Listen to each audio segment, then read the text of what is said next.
अल्लाह और उसके रसूल से खुली जंग है।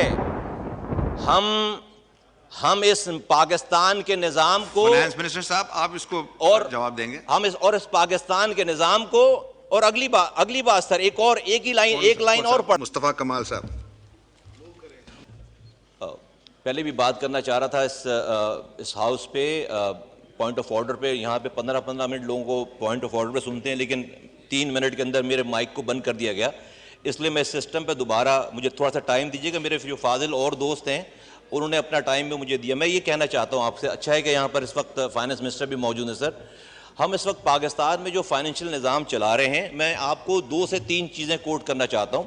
कायद-ए-आज़म मोहम्मद अली जिन्ना रहमतुल्लाह अलैह ने 1948 में जब स्टेट बैंक की बिल्डिंग का इफ्तिताह किया तो उन्होंने ये कलमात अदा किए। सिर्फ एक लाइन में उनके खिताब से पढ़कर सुनाता हूँ कि 1900 स्टेट बैंक की इमारत के इफ्तिताह के मौके पर कायद-ए-आज़म मोहम्मद अली जिन्ना ने फरमाया, हम मसावात और माशरती इंसाफ के हकीकी इस्लामी तस्वुर पर मबनी एक माशी निज़ाम दुनिया के सामने हमें पेश करना होगा।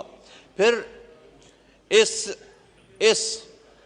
इस बात को आगे बढ़ाकर जिस ऐवान में आज हम बैठे हैं और जिस आइन के तहत बैठे हैं, शहीद जमहूरियत जनाब शेख जुल्फ़िकार अली भुट्टो साहब ने 1973 में जो आइन बनाया सर, उसका जो प्रीएम्बल है, वो प्रीएम्बल क्या कह रहा है? जिस अल्फाज से पाकिस्तान का आइन शुरू हो रहा है कि whereas the sovereignty over the entire universe belongs to Almighty Allah alone and the authority to be exercised by the people of Pakistan within the limits prescribed by him is a sacred trust। और फिर यही नहीं sir, आगे चल के जब जुल्फ़िकार अली भुट्टो साहब ने कायद-ए-आज़म की इस बात पर ये वजह पेश आई कि भाई ये निज़ाम, फाइनेंशियल निज़ाम उस तरह से नहीं चल रहा जिस तरह से कायद-ए-आज़म ने परसीव किया था, विजन था उनका, तो जुल्फ़िकार अली भुट्टो साहब ने इस आइन की किताब में 1973 के इस आइन में के आर्टिकल 38F,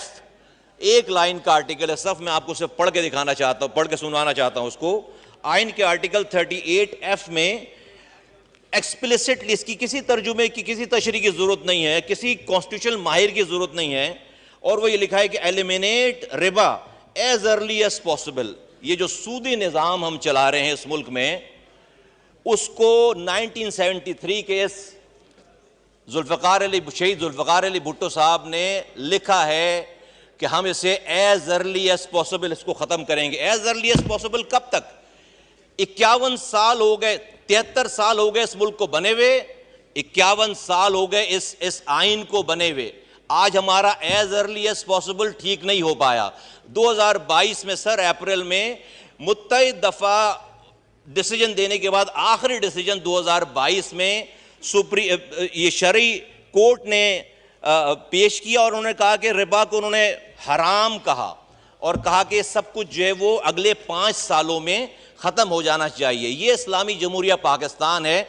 और जुल्फ़िकार अली भुट्टो साहब ने ये आइन में ये बात क्यों कही? मैं आपके सामने सर सिर्फ 2 कुरान की आयतें आपके सामने रखना चाहता हूँ, अगर आपकी इजाज़त से। और वो ये कि सूरह बकरा की आयत नंबर मैं आपके सामने रखता हूँ सर, 278। ए ईमान वालो, अल्लाह से डरो अगर तुम वाकई मोमिन हो, तो सूद का जो हिस्सा भी किसी के जिम्मे है बाकी रह गया उसे छोड़ दो। अगली बात सर खतरनाक, फिर भी अगर तुम ऐसा ना करोगे तो अल्लाह और उसके रसूल की तरफ से ऐलान जंग सुन लो, और अगर तुम सूद से तौबा करो तो तुम्हारा असल सरमाया तुम्हारा हक है, ना तुम किसी पर जुल्म करो, ना तुम पर कोई जुल्म करे। सर, अल्लाह और उसके रसूल से खुली जंग है। हम इस पाकिस्तान के निज़ाम को, फाइनेंस मिनिस्टर साहब आप इसको और जवाब देंगे। इस पाकिस्तान के निज़ाम को, और अगली बात सर, एक लाइन और पढ़ता हूं मैं, अल्लाह की किताब से एक लाइन और पढ़ता हूं। ये सूरह बकरा की आयत है 276। अल्लाह सूद को मिटाता है और सदकात को बढ़ाता है, और अल्लाह किसी नाशुक्र गुनाहगार को पसंद नहीं करता। मैं सर, बहुत ऑनरेबल हमारे मिनिस्टर हैं, बहुत काबिल हैं, बहुत एहतराम है इनका। हम रोज़ाना आज भी इनका बयान छपा है अखबार में कि पाकिस्तान की इकॉनमी बहुत प्रोग्रेस करने वाली है, बहुत ज़्यादा जो है फ्लरिश होने वाली है, IMF से नई डील होने वाली है, मुल्क में जो है वो नंबर्स जो हमारे इन्फ्लेशन के नंबर हैं वो जो है वो 1 डिजिट में आ जाएगा। सर अल्लाह कह रहा है, और ये किस बेस पे इकॉनमी है? ये सूद की बेस पर इकॉनमी है। रब कह रहा है कि मैं सूद को मिटा कर रहूंगा। अल्लाह कह रहा है अपनी किताब में कि अल्लाह और उसके रसूल से खुली जंग है। मैं अल्लाह की बात मानूं या मैं मिनिस्टर साहब की बात मानूं? हमारे अल्लाह ताला की बात, हमें अगर हम ये कहते हैं कि हम इस सूदी निज़ाम में इस मुल्क को तरक्की देंगे, खुशहाल हो जाएगा मुल्क, तो ये अल्लाह की ताकत के साथ ये जिद है, जिद। इसका मतलब है कि अल्लाह और उसका रसूल इस मुल्क में हमसे ये जंग नौजुबिल्ला हार गया है। हम इस सूदी निज़ाम में रहकर जो इस मुल्क में खुशहाली पैदा करेंगे, ये बिल्कुल ऐसा मुमकिन नहीं है। इस मुल्क की हर घर की दीवारें सोने की ईंट की हो जाएं और छत जो है वो चांदी की हो जाए, फिर भी मैं कहूंगा कि अल्लाह और उसका रसूल ही जीतेगा। और हमारे लिए धोखा है, हम देख नहीं रहे 70 सालों में कि हमारे पास हमारे हालात क्या हो गए। कहीं से कोई चीज सुधरने के काबिल नहीं है। आज हम ना कुरान मान रहे हैं। और सर इसके साथ मैं आपके सामने 2 बातें और रखता हूं। ये तो मैंने आपको कायद आज़म की बात बता दी, शहीद जुल्फ़िकार अली भुट्टो का आइन बता दिया, अल्लाह की किताब से कोट कर दिया। अल्लाह के रसूल सल्लल्लाहु अलैहि वसल्लम क्या कह रहे हैं? अल्लाह की हदीस, अल्लाह के रसूल सल्लल्लाहु अलैहि वसल्लम की हदीस है। मैं 2 हदीसें आपके सामने कोट करता हूं। अल्लाह के रसूल फरमाते हैं, हज़रत अबू हुरैरा रज़ियल्लाहु अन्हु से रिवायत है कि अल्लाह के रसूल सल्लल्लाहु अलैहि वसल्लम ने फरमाया, सूज़खोरी के गुनाह के 70 हिस्से हैं, इनमें से अदना और मामूली ऐसा है जैसे अपनी मां के साथ बदकारी करना। एक बात। अगली बात, नबी करीम सल्लल्लाहु अलैहि वसल्लम ने फरमाया, जिस कौम में सूद और ज़िना फैल जाए वो दुनिया में ही मुस्तहिक़ अज़ाब हो जाती है। सर अल्लाह की किताब मान नहीं रहे, कायद आज़म को मान नहीं रहे, अल्लाह के रसूल की किताब को, अल्लाह के रसूल की बात मान नहीं रहे, जुल्फ़िकार अली भुट्टो का ये आइन 38F मान नहीं रहे। हम कह रहे हैं कि जो है वो हम बड़े इस अपने दिमाग को लगाकर हम इस मुल्क को खुशहाल करेंगे। हम मुसलसल अल्लाह और उसके रसूल से जंग में हैं। ये पायलट आया था इंडिया का, उसको हमारी फोर्सेस ने मार गिराया। उसको 2 से 3 दिन में हमने मरहम पट्टी करके चाय पिलाकर उसको वापस भेजा कि हमारी कोई जंग ना शुरू हो जाए, हमारी को मुसलसल जंग ना शुरू हो जाए। इंडिया से जंग करने के काबिल नहीं है मुसलसल इस वक्त हम, और हम अल्लाह और उसके रसूल से 70 सालों से जंग कर रहे हैं। कारगिल का वाकया पेश आया, नवाज शरीफ साहब बिल क्लिंटन के पास गए अमेरिका के, जंग रुकवाओ। हमने जल्दी जंग रुकवाई कि अमेरिका से जंग करने के काबिल नहीं है। हम कितने बहादुर हो गए हैं कि इस्लाम के नाम पर बनने वाले इस मुल्क में हम जिस दिन से हमारा ये सूदी निज़ाम है, हम अल्लाह और उसके रसूल से खुली जंग में हैं।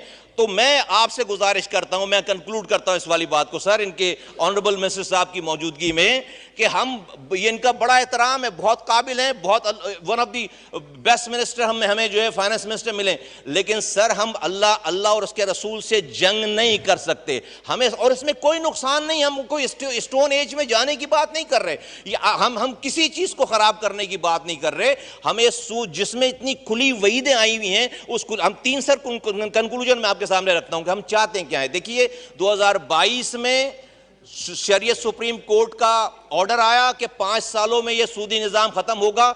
16 ऐसे लोग, ऐसे बैंक्स हैं और इंडिविजुअल्स, उन्होंने जाकर अपील कर दी है सुप्रीम कोर्ट के शरीयत अपीलेंट बेंच में।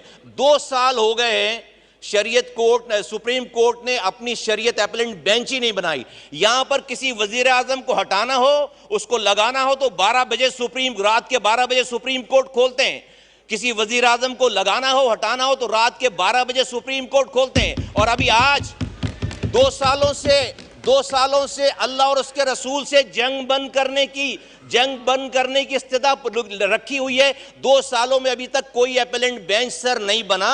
ये मुल्क इस निज़ाम के तहत नहीं प्रोग्रेस कर सकता, क्योंकि आपने कलमा पढ़ा हुआ है ला इलाहा इल्लल्लाह मुहम्मद रसूलुल्लाह। 3 बातें करता हूं, या तो आप मिनिस्टर साहब जो है वो ऑर्डर करें कि हमारे सुप्रीम कोर्ट में अपीलेंट बेंच बने, और जो कि 5 सालों में इसका फैसला, इसको बिल्कुल एरिडिकेट करना है, उसमें 2 साल ऑलरेडी गुजर गए हैं, 3 सालों में इसको कंप्लीट करना है, या तो उसे इंप्लीमेंट करवाएं जो कि सुप्रीम जो फैसला है हमारा काउंसिल का, ये शरीयत का कोर्ट का फैसला है। अगर नहीं कर सकते तो सर फिर मेरी 2 बात माने, किसी मुफ्ती साहब को यहां पर लेकर आए और वो आकर ये बताए कि जो अल्लाह और अल्लाह की किताब में जो लिखा हुआ है कि अल्लाह और उसके रसूल से खुली जंग है, ये बात गलत है, हम गलत समझ रहे हैं, ऐसा नहीं है। ये कोई मुफ्ती आकर हमें बताए, अगर ये जंग है तो ये जंग खत्म करनी चाहिए। और अगर ये भी नहीं कर सकते, अगर ये भी नहीं कर सकते तो फिर आइन से इस बात को मिटाएं। ये तो हम कर सकते हैं ना, ये हाउस कर सकता है।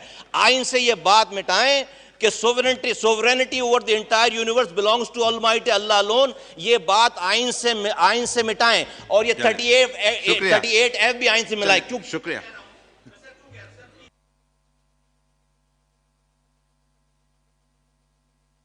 जी मुस्तफा सर एक मिनट है, मुझे 1 मिनट और, मैं कंक्लूड कर रहा हूं। देखिए, अगर हम ये लिख कर नहीं मान रहे ना तो हम मुनाफिक हैं। मैं कह रहा हूं इसको मिटा दें और कहें कि जी हम अल्लाह और उसके रसूल को मानते ही नहीं है, फिर हम मुनाफिक से मुजरिम हो जाएंगे, हमारा दर्जा कम हो जाएगा जुर्म का, हम मुजरिम हो जाएंगे। आज हम मुनाफिक हैं। आप कुरान शरीफ की तिलावत से शुरू करते हैं, आप नात पढ़ते हैं, आप 70 सालों से जिस रसूल और जिस अल्लाह से जंग में हैं उसी की आप बात से शुरू करते हैं। अजीब मजाक है। फिर हर चीज की हम अभी सर अब प्लीज मुझे 1 मिनट 2 मिनट दे। देखिए, मैं रिक्वेस्ट करना चाहता हूं, मोहतरम जनाब आसिफ अली जरदारी साहब का एक क्लिप मेरे सामने से गुजरा। उन्होंने एक जलसे में क़यामत की बात की और भुट्टो साहब से मिलने की बात की। आज इस पाकिस्तान के वो पावर तरीन इंडिविजुअल्स में से हैं, वो किंग भी हैं और किंग मेकर भी हैं। मैं उनसे रिक्वेस्ट करता हूं कि भुट्टो साहब के जरदारी साहब, मैं उनके दोस्तों से रिक्वेस्ट करता हूं कि ये बात हमारी पहुंचाएं कि आज आपको अल्लाह ताला ने ये मौका दिया है, आप अपनी पावर को इस्तेमाल करके ये जो भुट्टो साहब के आईनी किताब में ये बात लिखी है कि वो अल्लाह और उसके रसूल से जंग खत्म करेंगे, आप अपना इन्फ्लुएंस इस्तेमाल करके जरदारी साहब ये जंग खत्म करवाएं। तो मेरा ये ईमान है, मैं आपको एक बड़ी कामयाबी की तरफ आपको दावत देता हूं कि कल जब आप क़यामत के दिन रोज़े हुजूर सल्लल्लाहु अलैहि वसल्लम के सामने हौज़े कौसर के सामने जब खड़े होंगे पानी पीने के लिए, तो आपको अल्लाह का रसूल गले लगाएगा और आपको कहेगा, well done mister Zardari, well done mister Bhutto साहब ने आइन में लिखवाया कि हम अल्लाह और उसके रसूल से जंग खत्म करेंगे, और जरदारी साहब ने आइन से अल्लाह और उसके रसूल से जंग खत्म करवाई। आप अपना इन्फ्लुएंस इस्तेमाल करें और इस पाकिस्तान के ये जो एज अ कौम हम अल्लाह और उसके रसूल से जंग में बिल्कुल हम जुटे हुए हैं, हमें इससे जो है वो इस जंग से बाहर निकलना पड़ेगा। वरना मैं नहीं, किसी भी दुनिया के आइंस्टाइन को लाकर आप फाइनेंस का इंचार्ज बना लें, अल्लाह और उसके रसूल की बात गलत नहीं होगी।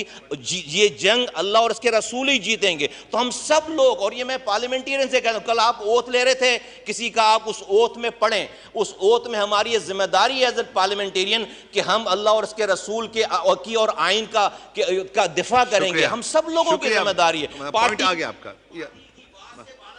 ठीक है, ओके, शुक्रिया, बहुत शुक्रिया। अली मोहम्मद खान साहब, आपका